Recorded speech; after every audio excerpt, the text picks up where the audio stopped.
Jepang mengucapkan konnichiwa, sudah sepatutnya kita sebagai umat muslim mengucapkan Assalamualaikum warahmatullahi wabarakatuh.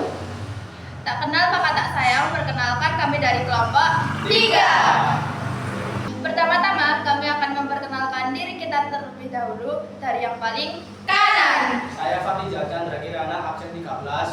Saya Kaja Nama, absen 16. Saya Salsabila Mutrinata, absen 29.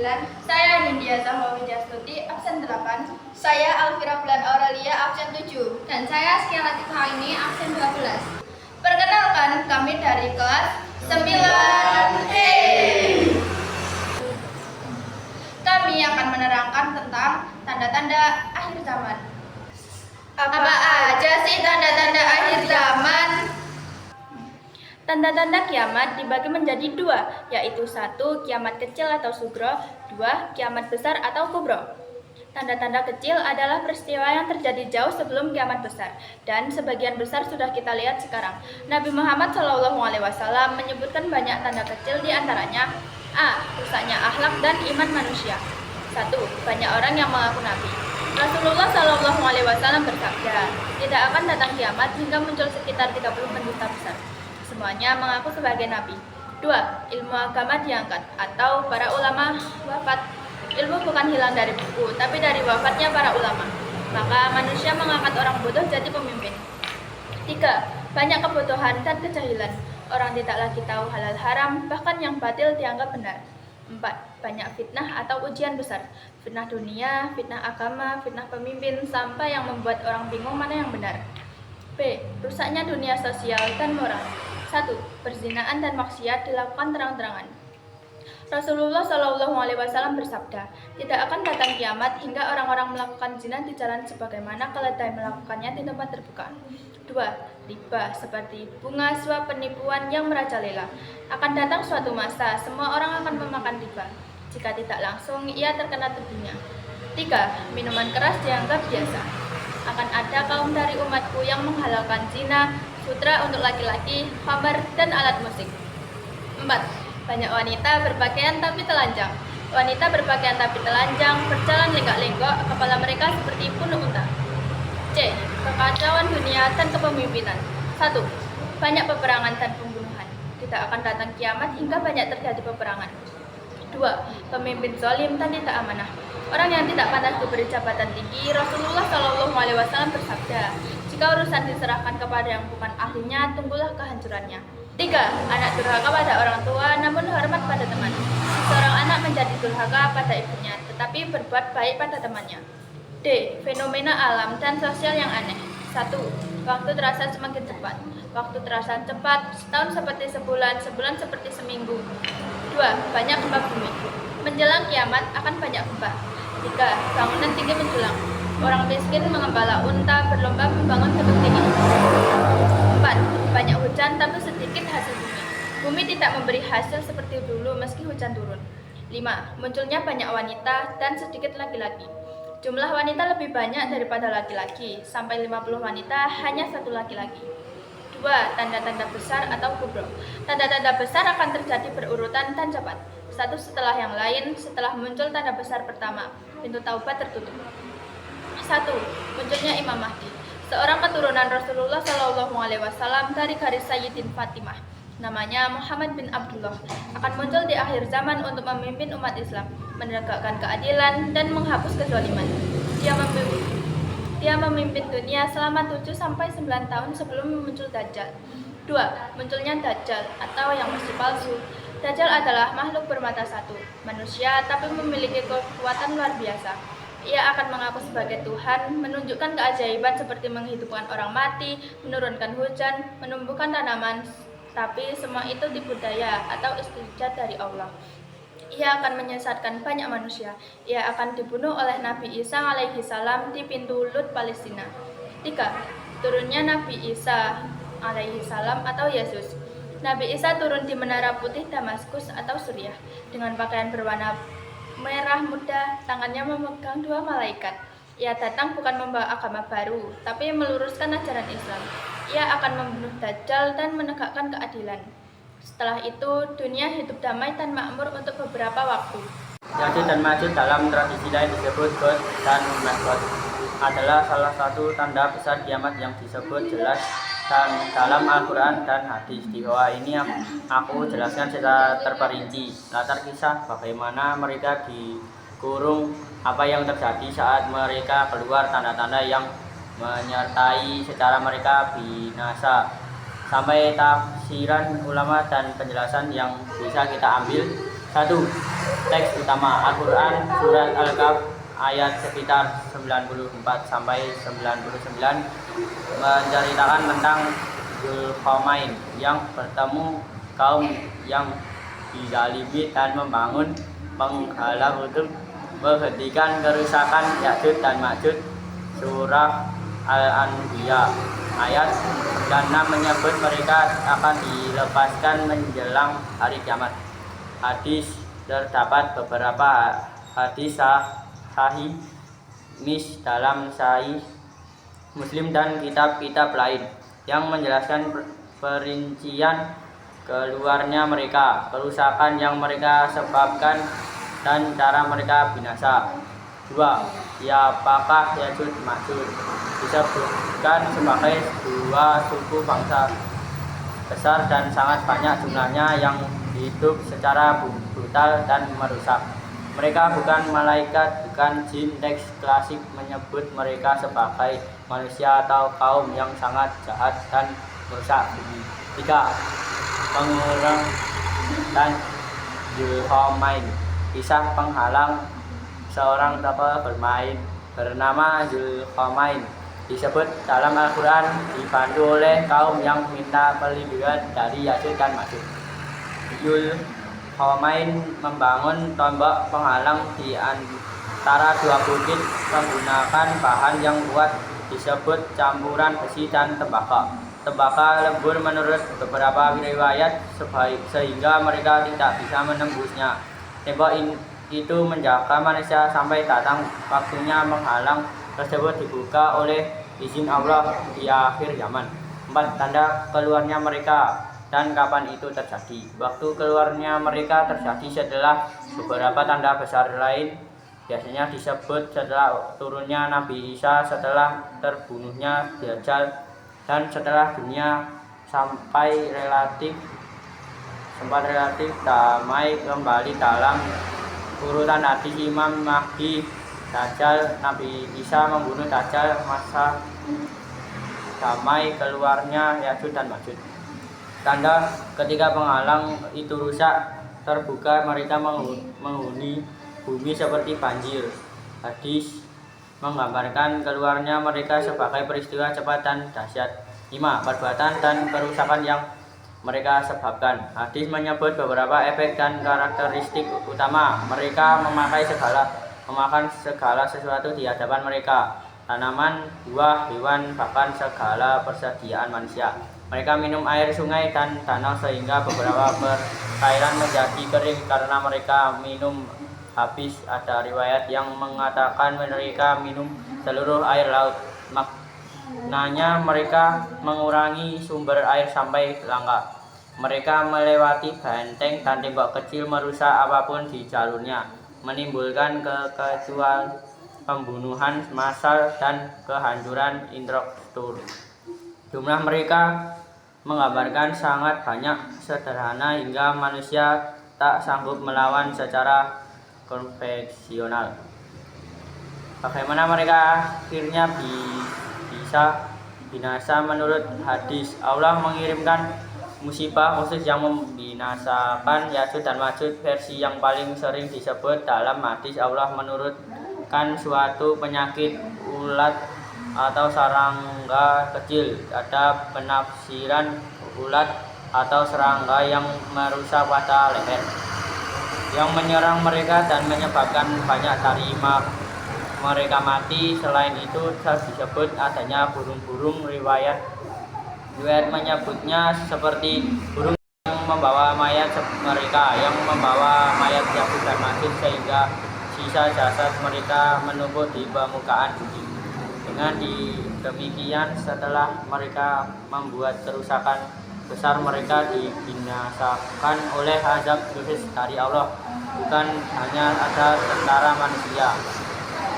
7. Durasi dan skala hancuran teks asing mengandalkan skala besar global atau regional luas, dan bahwa di dampaknya terasa hebat kekurangan makanan, air, dan keamanan. Namun tidak ada angka pasti yang otoritatif jumlah persis mereka. Dalam sumber utama, sebagian ulama menolak kalkulasi numerik dan menekankan aspek moral dan ekologisnya. 8. Perbedaan dan permasalahan dengan tradisi Alkitabiah God atau Magog. Perbedaan dan persamaan dengan tradisi Alkitabiah Magog dan Gog. Dalam tradisi Yahudi Nasrani ada konsep Gog dan Magog yang serupa, disebut kitab Yeskiel dan Wahyu. Ada persamaan tema bangsa perusak yang muncul sebelum hari akhir. Perbedaan terletak pada detail naratif dan urutan kronologis dalam tiap tradisi. Dalam Islam, kisahnya terhubung dengan Zulkarnain, turunnya Nabi Isa, dan cara perbinasaan oleh azab ilahi. 9. Tafsir utama, pandangan literal vs simbolik. Sebagian ulama klasik membaca narasi secara literasi. Yahudi dan Maudi adalah bangsa nyata yang dikurung di suatu daerah dan akan keluar secara harfiah. Sebagian mufasah atau modern memberikan pendekatan simbolik atau materi, melihat Yahudi dan Majud sebagai simbol kekacauan masal, kekuatan barbar atau suatu fenomena biologis teknologi yang menyebabkan kerusakan besar. Kedua, pendekatan memiliki argumen teks literasi tetap posisi utama bagi banyak ulama karena teks nampak menjalani pembaca nyata. Kedua, pendekatan memiliki argumen teks literasi tetap posisi utama bagi banyak ulama karena teks tampak menjelaskan peristiwa nyata. 10.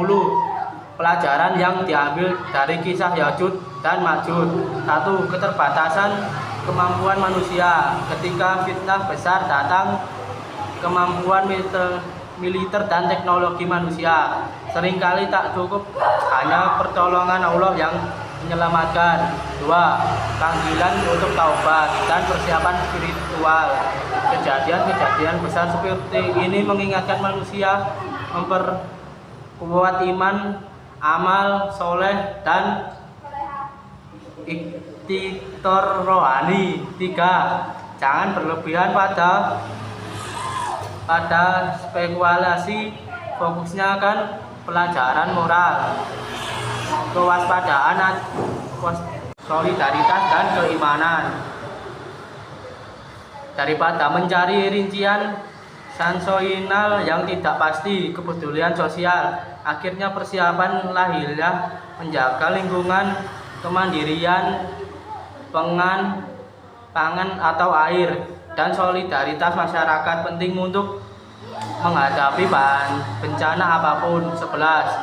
Hal yang perlu diingat, banyak detail kecil tempat peristiwa pengurungan bentuk fisik mereka, panjang kelurnya atau jumlah tidak disepakati secara mutlak, dan beberapa riwayat memiliki perbedaan redaksi. Ulama menekan mengambil hikmah dari cerita ini, bukan memenuhi rasa ingin tahu semata. Kalau kamu mau, aku bisa.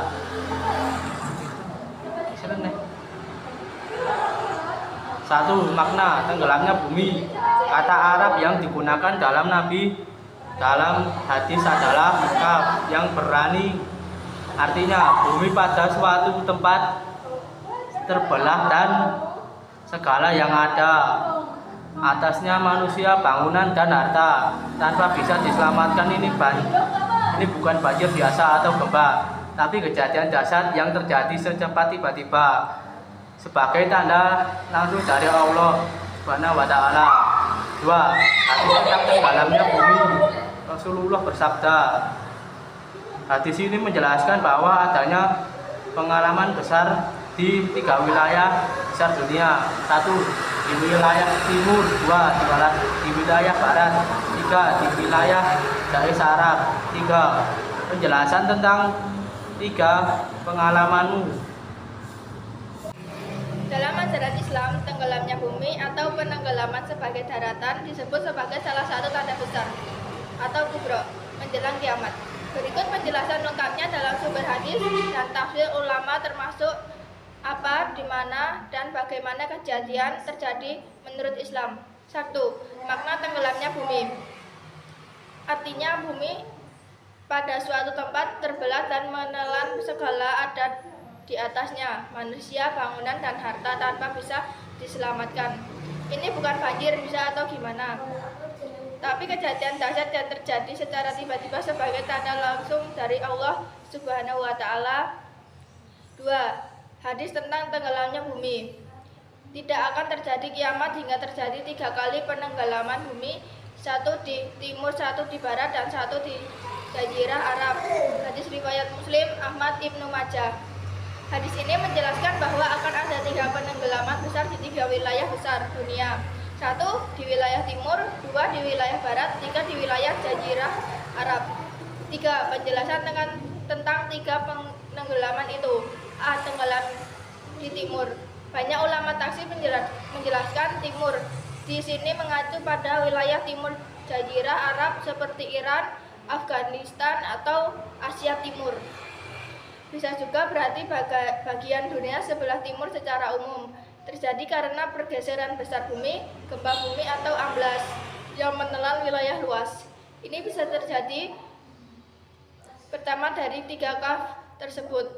B. Tenggelam di barat. Wilayah barat sering ditafsirkan sebagai Eropa bagian selatan atau Afrika Utara, atau bisa juga seluruh bagian barat dunia yang dikenal Arab waktu itu. Di zaman sekarang, para ulama modern memakainya lebih luas. Bagian barat bumi yang mengalami kehancuran dahsyat bisa berupa longsor, gempa, atau amblas besar-besaran. C. Tenggelamnya Jazirah Arab. Ini yang paling ditakuti karena langsung terjadi di tanah tempat Islam lahir. Hadis lain menyebut akan terjadi penenggelaman bumi di Jazirah Arab menjelang akhir zaman. Menurut riwayat banyak, manusia akan tertelan bumi saat tengah beraktivitas. Ini merupakan peringatan keras bagi umat Islam karena menunjukkan bahwa murka Allah menimpa orang-orang lalai meski tinggal di tanah suci. 4. Sebab terjadinya. Terjadi atas izin Allah, bukan fenomena alam biasa. Nabi SAW menjelaskan bahwa penenggelaman bumi akan menjadi hukuman bagi umat manusia karena banyaknya maksiat dan kemunafikan di akhir zaman. Akan ada di umatku orang-orang yang meneguk, khomer, memainkan musik, dan menari-nari, lalu Allah menenggelamkan mereka ke bumi. Hadis riwayat Ibnu Majah. 5. Kapan terjadi dalam urutan kiamat? Dari urutan hadis-hadis. 1. Imam Mahdi muncul. 2. Dajjal keluar dan membuat fitnah. 3. Nabi Isa turun membunuh Dajjal. 4. Masa damai tingkat. 5. Muncul Ya'juj dan Ma'juj, lalu mereka binasa. 6. Setelah itu baru muncul 3 penenggelaman bumi besar. Kemudian disusul tanda lain seperti keluarnya binatang dari bumi, terbitnya matahari dari barat, asap tebal, dan akhirnya tiupan sangkakala. Jadi 3 pengalaman bumi terjadi setelah Nabi Isa dan setelah Ya'juj dan Ma'juj musnah. 6. Gambaran suasana menurut hadis. Beberapa riwayat menggambarkan saat ini bumi tiba-tiba bergetar keras, gunung meledak, dan tanah terbuka. Orang-orang berlari namun tanah di bawah mereka tiba-tiba amblas. Ada yang tertelan separuh tubuhnya, ada sepenuhnya hilang. Hewan dan bangunan pun lenyap, hanya meninggalkan debu dan bau busuk. Tidak ada yang mampu menolong satu sama lain. Semuanya terjadi sangat cepat. Dalam hadis tersebut, akan datang gempa bumi yang besar, di mana seorang laki-laki tidak mampu menyelamatkan keluarganya. Hadis riwayat Ahmad. 7. Tujuan dan hikmah dari penenggelaman bumi. 1. Ayat ada peringatan dari Allah kepada manusia karena kemaksiatan dan kesombongan mereka. 2. Memberikan bumi menjelang akhir dunia, hanya orang-orang beriman sejati yang akan tersisa. 3. Tanda pasti bahwa kiamat sudah sangat dekat dan tidak lama lagi malaikat Israfil dan meniup sangkakala. 8. Apa yang terjadi setelah itu? Setelah 3 penenggelaman besar, kebanyakan manusia akan binasa. Dunia menjadi sangat sunyi, hanya sedikit orang yang hidup. Kemudian muncul binatang dari bumi atau dabah, asap besar, lalu matahari terbit dari barat. Saat itu pintu taubat sudah tertutup sepenuhnya. 9. Hikmah untuk kita sekarang. Meskipun peristiwa itu belum terjadi tanda tanya awalnya, seperti banyak gempa, kerusakan alam, dan kemaksiatan, marajalela sudah sering terlihat. Rasulullah SAW mengingatkan, segeralah beramal sebelum datang fitnah seperti malam yang gelap gulita. Hadis riwayat Muslim. Artinya, jangan nunggu tanda besar baru mau bertaubat, karena ketika tanda-tanda besar sudah muncul, taubatlah tidak akan diterima lagi.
Satu tanda besar kiamat meliputi 1. Kemunculan Dajjal. Salah satu tanda besar kiamat adalah munculnya Dajjal yang akan membawa fitnah terbesar bagi umat Islam. Dajjal digambarkan memiliki rambut lebat, mata seperti anggur mengambang, dan salah satu matanya buta. 2. Peperangan. Yesus menubuatkan bahwa akan ada peperangan di berbagai tempat dengan bangsa yang menyerang bangsa lain dan kerajaan yang menyerang kerajaan lain. Wahyu juga menubuatkan bahwa penunggang kuda yang melambangkan peperangan akan mengambil kedamaian dari bumi. 3. Kebuluran. Yesus juga menubuatkan akan terjadinya kebuluran. Kitab Wahyu menggambarkan penunggang kuda yang melambangkan kebuluran dalam skala besar. 4. Gempa bumi dahsyat.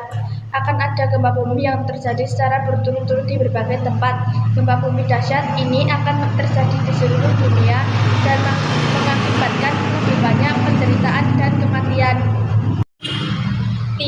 wabah. Yesus menubuatkan akan adanya epidemi atau wabah yang dahsyat. 6. Kejahatan meningkat. Kejahatan akan semakin bertambah. 7. Rusaknya bumi. Manusia akan merusak bumi melalui tindakan kekerasan, perbuatan keji, dan pencemaran alam sekitar. 8. Keruntuhan akhlak. Manusia akan menjadi tidak tahu berterima kasih, tidak setia, suka memfitnah, tidak tahu mengendalikan diri, garang, dan tidak mencintai kebaikan. Mereka juga suka berkhianat, keras kepala, dan sombong.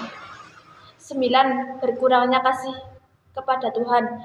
Kasih kebanyakan orang terhadap Tuhan akan semakin mendingin. Orang-orang akan lebih mencintai kesenangan daripada mencintai Tuhan. 10. Meningkatnya pengetahuan dan perjalanan.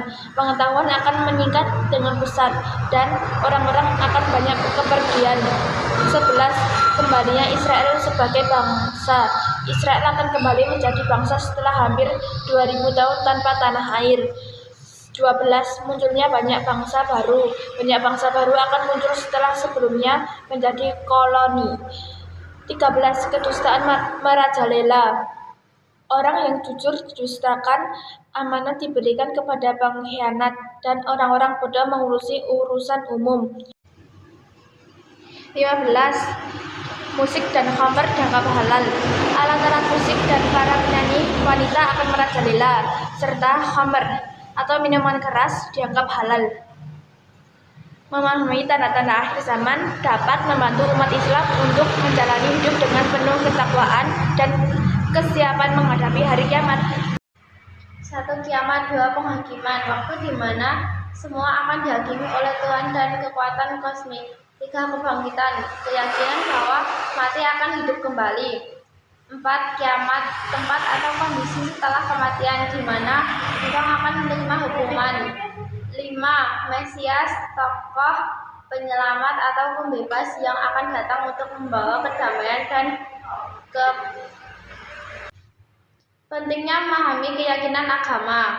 Materi akhir zaman adalah bagian penting banyaknya agama dan kepercayaan. Mempelajarinya dapat membantu kita untuk memahami keyakinan orang lain dan menghargai perbedaan budaya. Memahami konsep ekskatologis dapat membantu kita untuk membuat keputusan yang lebih bijaksana dan bertanggung jawab dalam kehidupan sehari-hari. Ya'juj dan Ma'juj adalah asal-usul. Ya'juj dan Ma'juj adalah keturunan Nabi Nuh atau Yafitin bin Nuh. Kemunculan Ya'juj dan Ma'juj adalah salah satu tanda besar kiamat.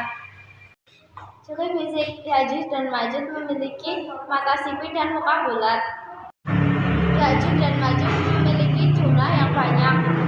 Manusia dengan mereka adalah 1:999. Kisah Ya'juj dan Ma'juj adalah bagian penting dari riksologi Islam yang mengingatkan umat Islam tentang ujian dan tantangan di akhir zaman. Yang dapat diambil kisah Ya'juj dan Ma'juj. 1. Kekuasaan Allah. Kisah ini menunjukkan kekuasaan Allah dalam mengendalikan makhluk-makhluknya dan ujian dan cobaan.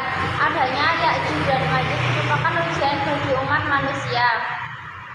Kekacauan. Kisah ini mengingatkan tentang potensi kekacauan yang dapat ditimbulkan oleh makhluk hidup. Keadilan. Perlindungan Ya'juj dan Ma'juj oleh Dzulkarnain menunjukkan pentingnya keadilan dan perlindungan terhadap mereka yang lemah dan penindasan. Tanda-tanda kiamat. Kisah ini mengingatkan tentang adanya kiamat dan pentingnya mempersiapkan diri dengan amal soleh dan menjauhi perbuatan dosa. Kewaspadaan. Kisah ini mengingatkan untuk selalu waspada terhadap ancaman dan bahaya yang muncul. Kita memiliki persiapan yang matang untuk menghadapinya.